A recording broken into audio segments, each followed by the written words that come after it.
नमक यह हमारे जीवन का एक महत्वपूर्ण हिस्सा है। इसके बगैर हमारा भोजन बन ही नहीं सकता। लेकिन ये नमक आता कहाँ से है, यह कैसे बनता है, कहाँ बनता है और कौन बनाता है, इस सब के बारे में हम इस वीडियो में जानकारी लेंगे। तो चलिए शुरू करते हैं। ये आप देख रहे हैं, ये नमक के खेत हैं। जी हाँ, नमक खेतों में बनता है। समंदर के किनारे की दलदल ज़मीन, मार्शी लैंड, वहाँ उसे समतल करके नमक बनाया जाता है। जैसे ही बरसात समाप्त होती है, नमक की खेती में काम शुरू हो जाता है। पहले तो बरसात का पानी बाहर निकालने का काम शुरू हो जाता है ताकि इस खेती को समतल और सूखी बनाई जा सके। समंदर के किनारे की दलदल ज़मीन को समतल बनाना कोई आसान काम नहीं होता। इसे बनाने के लिए कई मज़दूर कई महीनों तक कड़ी मेहनत करते हैं और उसके बाद ही ये ज़मीन समतल हो सकती है।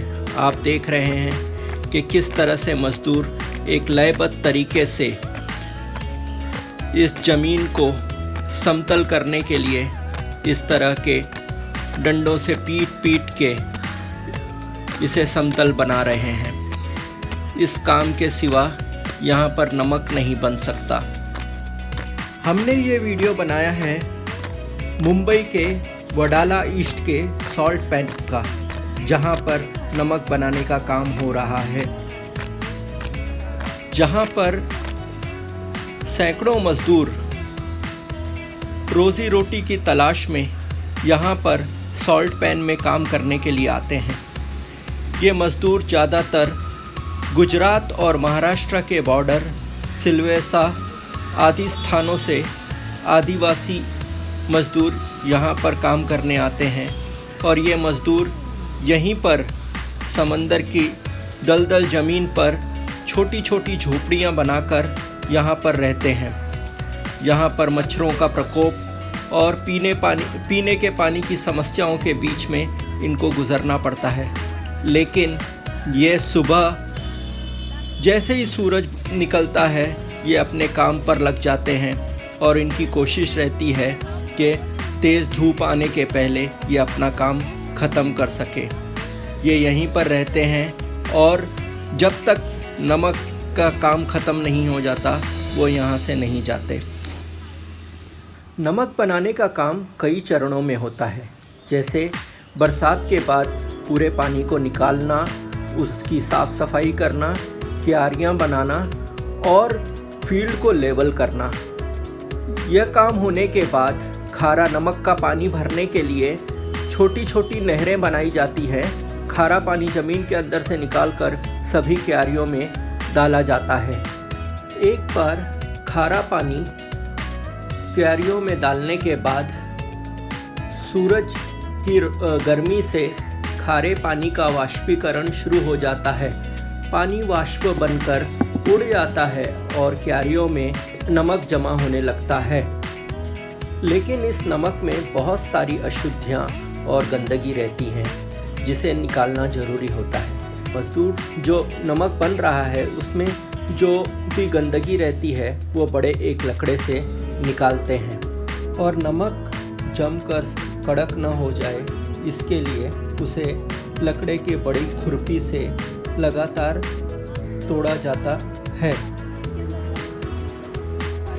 और अक्टूबर से फरवरी तक की कड़ी मेहनत के बाद नमक के खेतों में चारों तरफ सफ़ेद सफ़ेद दिखाई देने लगता है और नमक पैदा होना शुरू हो जाता है। जैसा आप देख रहे हैं, मज़दूर क्यारियों में से नमक खींचकर बाहर निकालते हैं और उसे मेड़ पर जमा करते हैं। फिर दूसरा मज़दूर उन्हें टोकरी में भरता है और दूसरा मज़दूर उसे टोकरी में भरता है और उसे नमक के खेत के बाहर बने जगह पर डालता जाता है और धीरे धीरे ये नमक पहाड़ का रूप ले लेते हैं और इन खेतों में आपको कई नमक के सफ़ेद पहाड़ दिखाई देंगे। इस तरह से नमक निकालने का काम बारिश के पहले तक मई तक चलता रहता है और जैसे ही बारिश आती है पूरे के पूरे खेत वापस उजड़ जाते हैं और फिर बारिश के बाद फिर यही प्रक्रिया चालू होती है। तो आपको पता चला होगा कि हम जो नमक खाते हैं वो कैसे बनता है। ये नमक जो गांधी के सत्याग्रह की लड़ाई का हथियार भी बना था। ये नमक में हम विज्ञान भी ढूंढ सकते हैं, मज़दूरों की मेहनत भी ढूंढ सकते हैं, हमारे आर्थिक और सामाजिक ढांचा किस तरह से काम करता है यह भी हम देख सकते हैं। मुंबई में ये नमक के खेत शायद ही बच पाए क्योंकि कई लोगों की नज़रें इन खेतों पर होगी और ये खेत हमारे बच्चों को देखने मिले या ना मिले आगे, इसका कोई पता नहीं है। इसलिए आप अपने बच्चों को यहाँ पर लाइए और इन नमक के खेतों से वो बहुत कुछ सीख सकते हैं। उन्हें ये ज़रूर दिखाइए। इसी नमक को बड़ी बड़ी कंपनियाँ अपने पास लेके जाती हैं और वहाँ पर इसे और अधिक साफ़ करके इस आयोडीन मिलाकर इसको पीसकर छोटी छोटी थैलियाँ बनाकर जो नमक आप घर में खाते हैं वो यही नमक है।